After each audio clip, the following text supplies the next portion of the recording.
नमस्कार, मैं Mayank Bhargav, assistant professor MLT college Saharsa आपका स्वागत करता हूं। आज हम लोग प्रयोजन मूलक हिंदी की विशेषताओं पर चर्चा करेंगे, जो सेमेस्टर 4 पत्र 15 का अंश है। इससे पहले भी 2 संवाद इस विषय पर हो चुके हैं। प्रयोजन मूलक हिंदी की कुछ विशेषताओं की चर्चा पिछले 2 संवादों में हुई। जिस विशेषता की चर्चा पिछले संवाद में हुई थी और जहां बात खत्म हुई थी, वह थी भाषिक विशिष्टता। आज वहीं से हम लोग उस चर्चा को आगे बढ़ाएंगे। अपनी शब्द ग्रहण करने की अद्भुत शक्ति के कारण प्रयोजन मूलक हिंदी ने अनेक भारतीय तथा पश्चिमी भाषाओं के शब्द भंडार को आवश्यकता अनुसार ग्रहण कर अपने शब्द संपदा में वृद्धि की है। क्योंकि प्रयोजन मूलक हिंदी के कई पक्ष हैं। विधि की हिंदी है, वाणिज्य की हिंदी है, सरकारी प्रशासन की हिंदी है, वाणिज्य व्यवसाय कई क्षेत्रों में काम आता है उसका। तो इसलिए उसे कई शब्दों की जरूरत पड़ती है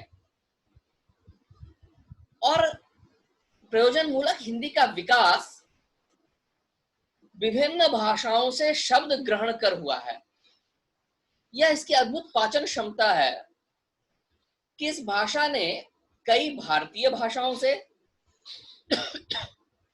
और कई पश्चिमी भाषाओं से शब्दों को ग्रहण किया और शब्द ग्रहण से तकनीकी एवं पारिभाषिक शब्दावली निर्मित हुई इसमें।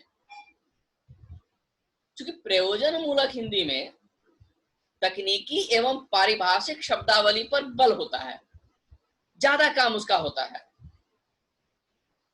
इसीलिए विभिन्न भाषाओं से शब्द ग्रहण कर तकनीकी शब्द, पारिभाषिक शब्द इसमें बनते चले गए। फिर अगली विशेषता भाषिक विशिष्टता के अंतर्गत दिखती है कि इसमें कर्मवाच्य का प्रयोग ज्यादा होता है। जानते हैं कि कर्तृवाच्य, कर्मवाच्य और भाववाच्य 3 वाच्य होते हैं। विशेषकर कार्यालय की भाषा में, सरकारी कार्यालयों की जो भाषा होती है, उसमें कर्मवाच्य प्रयोग का बाहुल्य दिखाई देता है। आज का जो सामाजिक आर्थिक जीवन है, सरकारी प्रशासन है, वाणिज्य, व्यापार, ज्ञान, विज्ञान, विधि, प्रौद्योगिकी, इन सभी क्षेत्रों की अपनी आवश्यकताएं हैं और इन आवश्यकताओं की पूर्ति हेतु हिंदी के जिस स्वरूप का विकास हुआ उसे ही प्रयोजन मूलक हिंदी कहते हैं। तो इस भाषिक विशिष्टता को प्रकट करने के लिए डॉक्टर दंगल झाल्टे ने एक बहुत अच्छी परिभाषा दी है। उनके अनुसार अपनी शब्द ग्रहण करने की अद्भुत शक्ति के कारण प्रयोजन मूलक हिंदी में अनेक भारतीय तथा पश्चिमी भाषाओं के शब्द भंडार को आवश्यकता अनुसार ग्रहण कर अपने शब्द संपदा में वृद्धि की है। यहाँ प्रयोजन मूलक हिंदी में की जगह ने होना चाहिए। प्रयोजन मूलक हिंदी ने अनेक भारतीय तथा पश्चिमी भाषाओं के शब्द भंडार को आवश्यकता अनुसार ग्रहण कर अपने शब्द संपदा में वृद्धि की है। ये टंकण के दौरान ये गलती हुई होगी। प्रयोजन मूलक हिंदी में तकनीकी एवं पारिभाषिक शब्दावली का प्रयोग अनिवार्य रूप से विद्यमान रहता है, जो उसकी भाषिक विशिष्टता को रेखांकित करता है। और डॉक्टर झाल्टे के अनुसार प्रयोजन मूलक हिंदी की भाषा सटीक, सुस्पष्ट, गंभीर, सरल तथा एकार्थक होती है। इसमें कहावत, मुहावरे, अलंकार का बिल्कुल प्रयोग नहीं किया जाता। इस पक्ष की थोड़ी चर्चा पिछले संवाद में भी हुई थी कि प्रयोजन मूलक हिंदी की भाषा बिल्कुल सुस्पष्ट होगी। इसमें हास्य, व्यंग्य आदि का स्थान नहीं है। यह भाषा बिल्कुल गंभीर होगी। चूंकि इसका उद्देश्य एक खास प्रयोजन की सिद्धि है, इसलिए इस भाषा को एकदम सटीक होना होगा और यह एकार्थक भाषा होगी। इसमें एक से ज्यादा अर्थ होने की गुंजाइश नहीं है। दैनिक जीवन में हम ऐसी भाषा का प्रयोग कर सकते हैं जिसमें थोड़ी चहल पहल हो, थोड़ी चरकदार भाषा हो, एक से ज्यादा अर्थ भी हो जाए, या साहित्य में ऐसी भाषा हो जो अर्थ बहुला हो, तो उसको अच्छी बात मानी जाएगी। परंतु प्रयोजन मूलक हिंदी का जब प्रश्न आता है तो इस भाषा को एकार्थक होना होगा, और यहाँ कहावत या मुहावरे का प्रयोग बिल्कुल नहीं करेंगे, क्योंकि मुहावरे तो लक्षणा होते हैं। जैसे पहले के संवाद में हम लोगों ने देखा था कि लक्षणा का प्रयोग इसमें बिल्कुल नहीं होगा प्रयोजन मूलक हिंदी में, ये तो बिल्कुल अभिधा परक भाषा होगी। तो कहावत मुहावरा आमतौर पे सामान्य भाषा या साहित्य की भाषा कहावतों से मुहावरों से समृद्ध होती है, परंतु प्रयोजन मूलक हिंदी में इन सब का स्थान नहीं है। उसी प्रकार अलंकार का भी स्थान इसमें नहीं है। साहित्य की भाषा में अलंकार का प्रयोग बहुत सारे काव्य शास्त्री बहुत जरूरी मानते रहे हैं। अलंकार संप्रदाय हमारे यहाँ रहा है काव्य शास्त्र में। अलंकार से भाषा की सजावट होती है, परंतु प्रयोजन मूलक हिंदी में भाषा के सजाव बनाव इन सब की कोई जगह नहीं है। इसमें अलंकार का प्रयोग बिल्कुल नहीं होता। प्रयोजन मूलक हिंदी की संरचनात्मक विशेषताओं को शब्द संपदा, रूप रचना, वाक्य रचना, शैली आदि के धरातल पर देखा जा सकता है। यानी इसकी जितनी भी संरचनात्मक विशेषताओं की चर्चा हम लोग कर रहे हैं, वह इस शब्द संपदा के स्तर पर, रूप रचना के स्तर पर, वाक्य रचना के स्तर पर, शैली के स्तर पर, इन सभी स्तरों पर इन विशेषताओं को देखा जा सकता है। विज्ञान तथा प्रौद्योगिकी के उदय तथा विकास के साथ उसकी सटीक अभिव्यक्ति के लिए हिंदी के प्रयोजन मूलक रूप में तकनीकी शब्दावली का उपयोग होता है। जैसे जैसे विज्ञान और प्रौद्योगिकी का विकास हुआ, उन क्षेत्रों में हिंदी में बात होने लगी, तो हिंदी भाषा को ऐसे शब्दों की जरूरत पड़ी जिससे पारिभाषिक शब्दावली निर्मित हो सके, तकनीकी शब्द आ सकें। और पारिभाषिक शब्दों का संबंध ज्ञान विज्ञान के विभिन्न क्षेत्रों से रहता है, केवल विज्ञान या प्रौद्योगिकी में ही नहीं, विभिन्न क्षेत्र एक दूसरे से जुड़े होते हैं। और जब इन शब्दों की बात होती है तो उनकी परिधि निश्चित या परिभाषित होती है। विषय विशेष में इन शब्दों की सहायता से एकार्थी तथा स्पष्ट अभिव्यक्ति संभव होती है। जब हम ऐसे पारिभाषिक शब्दों का प्रयोग करते हैं तो बिल्कुल स्पष्ट होता है कि इस शब्द का इस संदर्भ में यही अर्थ लिया जाएगा, चाहे वह विधि का मामला हो, वाणिज्य का मामला हो, विज्ञान प्रौद्योगिकी का मामला हो। पारिभाषिक शब्दावली प्रयोजन मूलक हिंदी की एक भाषिक विशिष्टता है, इसलिए इसे एक स्वतंत्र रूप में भी एक अगली विशेषता के रूप में पारिभाषिकता को हम देखते हैं। बालेंदु शेखर तिवारी का कहना है कि रचनात्मक भाषा में अनुभव और कल्पना का समन्वय होता है, जबकि प्रयोजन मूलक भाषा में विशिष्ट ज्ञान और अनुभव के साथ प्रयुक्ति के समन्वय की अपेक्षा की जाती है। रचनात्मक भाषा में निजी अनुभव और कल्पना शक्ति दोनों का समाहार होता है। साहित्य की भाषा कल्पना से बल पाती है, लेकिन प्रयोजन मूलक भाषा में कल्पना का स्थान नहीं है, यह तथ्यपरक भाषा है। इसमें विशिष्ट ज्ञान और अनुभव के साथ प्रयुक्ति का समन्वय हो। रचनात्मक भाषा में कला और शैली के शास्त्र का अनुकरण किया जाता है, जबकि प्रयोजन मूलक भाषा का अपना अलग विधान होता है। यह भाषा सामान्य बोलचाल की भाषा से भी भिन्न होती है। आम शब्दावली जो होती है दैनिक जीवन के प्रयोग की, उस तरह की शब्दावली प्रयोजन मूलक हिंदी में नहीं होती। जनभाषा की कोई पारिभाषिक शब्दावली नहीं होती।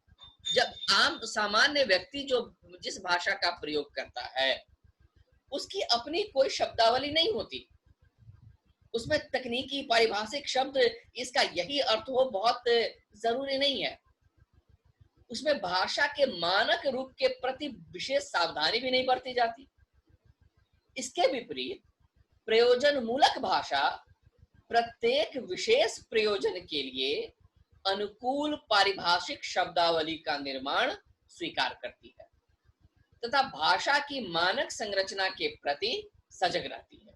दोनों चीजें, एक तो प्रयोजन मूलक हिंदी पारिभाषिक शब्दावली के प्रति सजग रहेगी और दूसरे मानक संरचना के प्रति बिल्कुल सजग होगी।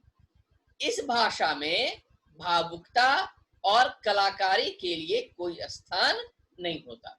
इसमें निजी अनुभव, अपनी बातें, भावना प्रधान चीजें इसमें नहीं होती और इसमें अभिव्यक्ति के स्तर पर कला कौशल का भी उपयोग नहीं है कि बहुत सजा के बहुत ढंग से अपनी बातें रखें, अपनी कलाकारिता दिखाएं, इसमें अपनी प्रवीणता दिखाएं भाषा में।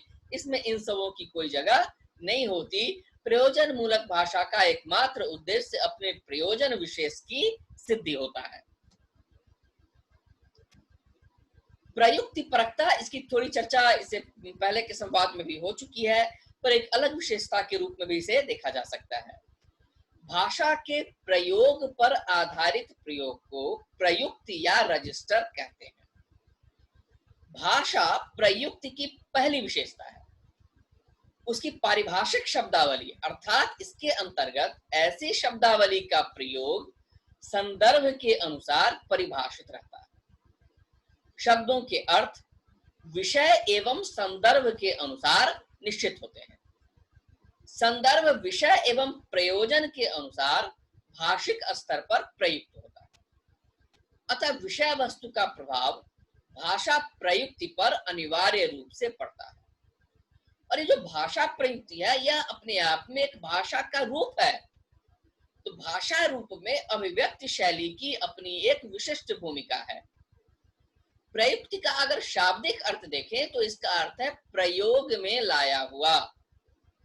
किसी भाषा का वह रूप जो किसी कार्य क्षेत्र या विषय विशेष में बार बार प्रयुक्त होता रहने के कारण उस क्षेत्र की भाषिक विशिष्टता का रूप ग्रहण कर लेता है, उसे कार्य क्षेत्र या विषय विशेष की प्रयुक्ति कहा जा सकता है। किसी व्यवसाय के कार्य क्षेत्र से संबंध रखने वाले लगभग सभी व्यक्तियों की कार्य भाषा में पाई जाने वाली समानता के आधार पर उस व्यवसाय या आजीविका की युक्तियां निर्धारित होती हैं। यदि कोई विज्ञान के संदर्भ में प्रयोजन मूलक हिंदी का प्रयोग कर रहा है तो फिर उन सभी व्यक्तियों की भाषा एक जैसी हो जाएगी, उनका एक समुदाय बन जाएगा। यदि सरकारी कार्यालय में प्रयोजन मूलक हिंदी का प्रयोग हो रहा है तो उस कार्यालय में उस भाषा का प्रयोग करने वाले व्यक्तियों का एक समुदाय होगा और उस व्यवसाय के आधार पर, आजीविका के आधार पर भाषा की प्रयुक्ति निर्धारित होगी कि इसका प्रयोग किस रूप में हो रहा है और इसी आधार पर उसका एक अपना विशिष्ट स्वरूप निर्धारित होता है। प्रयोजन मूलक भाषा का स्वरूप प्रयोजन परक होता है। इसका अपना एक खास उद्देश्य होता है। यह भाषा रूप सामाजिक आवश्यकताओं को पूरा करने के लिए विशेष रूप में प्रयुक्त होता है। एक समाज की अपनी आवश्यकता होती है और उस आवश्यकता के कारण एक क्षेत्र विशेष में प्रयोजन मूलक हिंदी का प्रयोग हम करते हैं। यह इसकी विशेषता भी है और सीमा भी। सामान्य भाषा की तुलना में इसका प्रयोग क्षेत्र सीमित होता है। जो भाषा का सामान्य चरण है, सामान्य रूप है, उसका प्रयोग क्षेत्र विस्तृत है, उसको हम कई जगह प्रयोग कर सकते हैं। पर प्रयोजन मूलक हिंदी का प्रयोग क्षेत्र सीमित है। विधि की भाषा, विधि में जो प्रयुक्त होती है प्रयोजन मूलक हिंदी, वह रूप केवल विधि के क्षेत्र में ही प्रयोग हो सकती है। कार्यालय की भाषा का प्रयोग केवल कार्यालय में होगा। मीडिया की भाषा का प्रयोग केवल मीडिया में होगा। यहाँ की भाषा वहां काम नहीं आ सकती। इसका प्रयोग क्षेत्र सीमित हो जाता है। और साहित्यिक भाषा की तुलना में अभिव्यक्ति की बहुआयामी क्षमता सीमित है। साहित्य की भाषा में बहुआयामिता होती है, अनेकार्थी। उसमें कई अर्थ आ सकते हैं, इसमें कई रूपों में उसका प्रयोग किया जा सकता है, परंतु प्रयोजन मूलक हिंदी में ऐसा नहीं होता।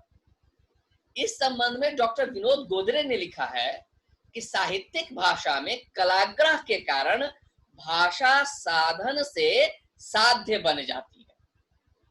साहित्यिक भाषा में कला का आग्रह प्रमुख होता है। वहां केवल विषय वस्तु प्रधान नहीं है, वहां शब्दों और अर्थों का समान सहित भाव है। यानी जो बात कहनी है वह तो प्रमुख है ही, उस बात को कैसे कहा जाए यह भी प्रमुख है। कला का आग्रह प्रमुख है वहां। कबीर अगर बड़े कवि हैं तो केवल इसलिए नहीं कि उन्होंने अपनी जो बातें कही उसके लिए, जिस ढंग से कहा उन्होंने, इन दोनों के समन्वय के कारण कबीर महत्वपूर्ण है। वरना वैसी बातें तो उनसे पहले भी उनसे ज्यादा कड़े स्वर में कही जा चुकी थी, पर उन लोगों को उतना बड़ा कवि नहीं माना। बड़े कवि हैं तो कबीर हैं।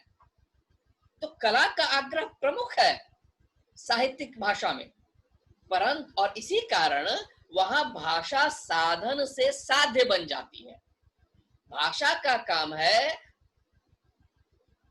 स्रोत से एक माध्यम से दूसरे माध्यम तक संप्रेषण कर देना, मेरी बात को दूसरे तक पहुंचा देना। संप्रेषण का माध्यम है भाषा। परंतु साहित्य में वह केवल माध्यम मात्र नहीं है, साहित्य में वह अपने आप में साध्य बन जाती है। एक अच्छी भाषा कहना, एक अच्छा गद्य लिखना, एक अच्छी कविता लिखना अच्छी भाषा में, वह भाषा अपने आप में साध्य बन जाती है। लेकिन प्रयोजन मूलक भाषा कभी साधन से साध्य नहीं बनती, वह बन ही नहीं सकती।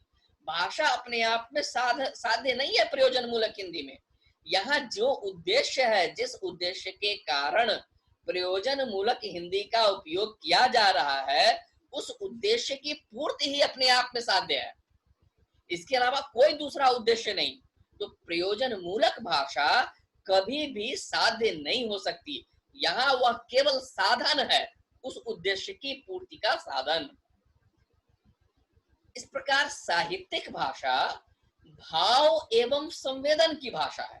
उसमें हमारी भावनाएं व्यक्त होती है, संवेदना की अभिव्यक्ति होती है। लेकिन प्रयोजन मूलक भाषा केवल सपाट अभिव्यक्ति माध्यम है। वहां भावुकता की कोई जगह नहीं है, कल्पना की कोई जगह नहीं, हमारी संवेदना की कोई जगह नहीं है। वह जिस उद्देश्य की पूर्ति के लिए माध्यम के रूप में वह भाषा काम में लाई जा रही है, एकमात्र उद्देश्य केवल वही है। इसलिए यहाँ यह केवल सपाट अभिव्यक्ति माध्यम भर है।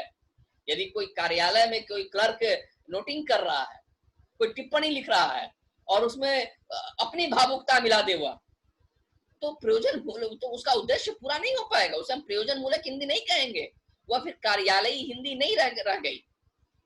विधि के क्षेत्र में, वाणिज्य के क्षेत्र में जहां भी इस प्रकार की भाषा है, वहां बिल्कुल सपाट अभिव्यक्ति का माध्यम केवल भाषा है। भाषा अपने आप में कभी भी साध्य नहीं है। इसी प्रकार साहित्यिक भाषा का लक्ष्य प्रायः सौंदर्यानुभूति होता है। साहित्यिक भाषा का लक्ष्य सौंदर्य की अनुभूति करना है, जबकि प्रयोजन मूलक हिंदी का पहला और अंतिम लक्ष्य केवल और केवल माध्यम बनना है। बहुत से बहुत आप ये कह सकते हैं कि ये जीविकोपार्जन का साधन बन सकती है कि भाई कार्यालय में उस हिंदी का प्रयोग कर हम जीविका का उपार्जन कर रहे हैं, मीडिया में उस हिंदी का प्रयोग कर हम जीविका का उपार्जन कर रहे हैं। तो वह जीविकोपार्जन का साधन मात्र है, अपने आप में वह कभी साध्य नहीं बन सकती। इस बात को इसलिए बार बार कहना जरूरी है कि जैसे हमारे छात्रों के लिए समझना आवश्यक है। आजकल आप मीडिया की भाषा देखेंगे, न्यूज चैनलों की भाषा देखेंगे, तो वहां पर भाषा के साथ कई अति उत्साह में कई इस प्रकार के प्रयोग हो रहे हैं कि ऐसा लगता है कि जैसे भाषा वहां साध्य बनती जा रही है। बहुत अलंकार वहां भी मिला देना, तुक में अपनी बात कहना, एक ऐसी बात कहना जिससे जनता आकर्षित हो। वास्तव में यह प्रयोजन मूलक हिंदी का उद्देश्य नहीं है। इसकी एक बहुत महत्वपूर्ण विशेषता है पारिभाषिकता, जिसकी ओर कई बार चर्चा हो चुकी है। संदिग्धता और अस्पष्टता एवं अनेकार्थता का प्रयोजन मूलक भाषा में कोई स्थान नहीं है। यहाँ बिल्कुल स्पष्ट अभिव्यक्ति होनी है, एकार्थी होना है। डॉक्टर कृष्ण कुमार गोस्वामी ने लिखा है कि प्रकार्य की दृष्टि से प्रयोजन मूलक भाषा और साहित्यिक भाषा एक ही है, किंतु इनके स्वरूप में मूल अंतर यह है कि साहित्यिक भाषा में अर्थ बहुधा व्यंजना पर आश्रित और लाक्षणिक होता है, व्यंजना पर आश्रित और लाक्षणिक होता है। कई बार यह व्यंजना से अर्थ निकलता है और कई बार लक्षणा से साहित्यिक भाषा में। लेकिन प्रयोजन मूलक भाषा एकार्थी होती है। इसकी चर्चा हम लोग पिछले संवाद में कर चुके हैं। साहित्यिक भाषा प्रायः अलंकार पूर्ण और अनेकार्थी होती है, जबकि प्रयोजन मूलक भाषा प्रायः अलंकार रहित, सीधी, स्पष्ट और स्वच्छ होती है। विभिन्न प्रयोजनों की यह भाषा कार्यालय, बैंकिंग, विधि, इंजीनियरिंग, मेडिकल आदि विभिन्न विषयों तथा कार्य क्षेत्रों में अपनी अपनी पारिभाषिक शब्दावली के साथ प्रयुक्त होती है। इन हर क्षेत्र की अपनी अपनी अलग पारिभाषिक शब्दावली है। फिर इसकी एक बहुत महत्वपूर्ण विशेषता है औपचारिकता। प्रयोजन मूलक हिंदी औपचारिक भाषा है। सामान्य भाषा में औपचारिकता नहीं है, पर प्रयोजन मूलक हिंदी औपचारिक है। सामान्य भाषा और प्रयोजन मूलक भाषा में यह अंतर होता है कि सामान्य भाषा सहज रूप में विकसित होती है और प्रयोजन मूलक भाषा स्वप्रयास विकसित की जाती है। एक विशेषता हम लोग ये देख चुके हैं कि अर्जित भाषा है ये, तो इसको सीखना है प्रयास के साथ। इस दृष्टि से प्रयोजन मूलक भाषा कृत्रिम तथा औपचारिक होती है। प्रयोजन मूलक हिंदी की विभिन्न प्रयुक्तियों को इस रूप में देखा जा सकता है। सामान्य भाषा की अभिव्यक्ति अनौपचारिक तथा अंतरंग भी होती है, लेकिन प्रयोजन मूलक भाषा की अभिव्यक्ति औपचारिक ही होती है। यदि उदाहरण से हम इसे समझना चाहें तो सामान्य भाषा में हम लिख सकते हैं कि यह पत्र सभी को देखने के लिए भेजो। पर किसी कार्यालय में जब प्रयोजन मूलक हिंदी का रूप होगा तो हम लिखेंगे पत्र अवलोकनार्थ प्रेषित करें। हो सकता है कि आप कहें कि यह बिल्कुल कृत्रिम भाषा है, इसमें सहजता नहीं है, पर इस भाषा की यही विशेषता है। आपको इसे इस रूप में ही लिखना होगा कि पत्र अवलोकनार्थ प्रेषित करें। एक दूसरा उदाहरण दें, सामान्य भाषा में आप कह सकते हैं कि भाई मिहिर को पैसे दे दो, पर प्रयोजन मूलक भाषा में आप कहेंगे मिहिर को भुगतान करें। पैसे दे दो की जगह यहां होगा भुगतान करें, अमुक व्यक्ति को भुगतान करें। तो यह भाषा एक औपचारिक भाषा होती है, इसे सीखना होता है ताकि इसका जो उद्देश्य है वह उद्देश्य पूरा हो सके। इस प्रकार 3 संवादों में प्रयोजन मूलक भाषा की विभिन्न विशेषताओं पर हमने चर्चा की। आशा है कि इन तीनों संवादों को मिलाकर हमारे छात्रों को यह स्पष्ट होगा और वह प्रयोजन मूलक हिंदी की विभिन्न विशेषताओं से परिचित हो सकेंगे। आशा है कि आप इस विषय से परिचित हुए होंगे। आपके सहयोग के लिए, साथ बने रहने के लिए बहुत बहुत धन्यवाद। आभार।